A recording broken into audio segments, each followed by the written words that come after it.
Well, thanks for watching. We're recording this in the Wind Technology studio, and we want to thank our media sponsor, Royal Credit Union. We have with us for this segment Representative Rob Summerfield. Rob is running for re-election in the legislature from the 68th district now. Rob, thanks for being here. Well, it's great to be here, Scott. All right. Well, we're going to start out talking about not necessarily the legislature, but who is Rob Summerfield? Yeah, a little bit about my background. Born and raised in Bloomer. Graduated from Bloomer High School, then went on to UW Stout.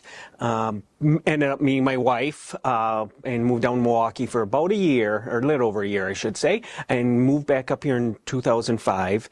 And then started a family, have 3 daughters. I've been working small businesses, owned a title company. The small businesses were hospitality. So that's kind of my background. And in 2016, the seat in the 67th Assembly District opened up. And my wife and I had good long talks, discussions with friends and family, and we decided to throw my hat in the ring. And here we are today, looking for people's support now in the new district, the 68th. All right, so you threw the hat in, they put it on you, you went to Madison. You want to go back again. Why do you want to run for re-election? Yeah, I think there's a lot of challenges facing in the state. With the economy, with inflation, that's a big thing. I was really pleased to vote for all the tax cuts this last session, but unfortunately Governor Evers vetoed all but one. So that's where, it gives me the passion to go back down again to be able to represent our area well down in Madison and fight for us because there are truly some, major issues with the economy. And I think with my business background, I've got a great tools to help the state move forward.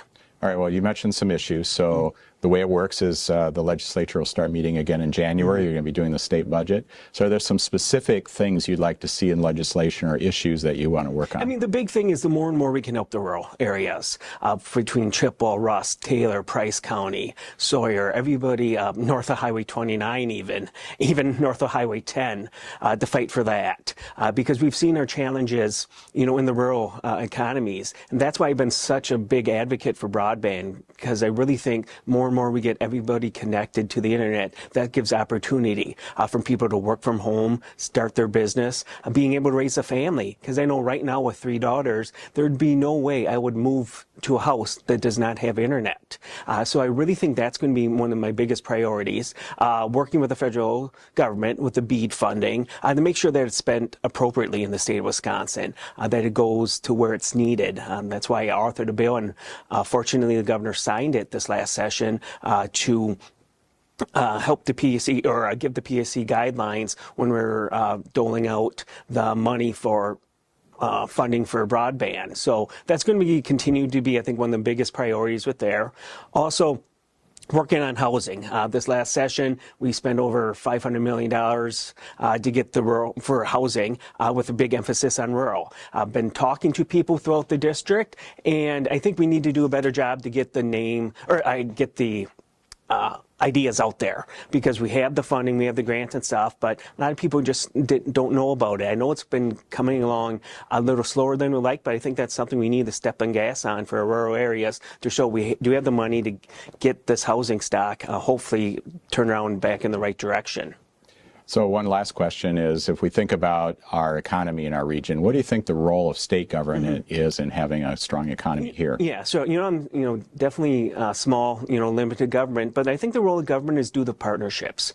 We have seen throughout the last 10 years of how we've been able to public-private partnerships. And I think we need to expand on that, making it smart. Not saying every public-private is going to be successful, but we have to see who the willing partners are with that. I can see what we've done in the Eau Claire area, Chippewa County, over the past few years with the Pablo Center and with the UW Science Building.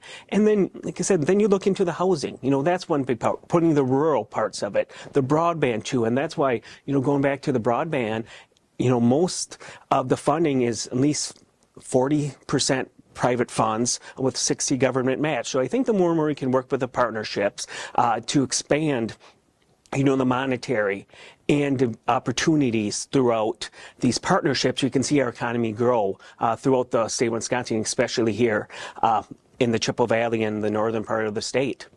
All right, well, thanks, Rob. And we're going to encourage you to study up on the issues and be sure to exercise your right to vote on November 5th.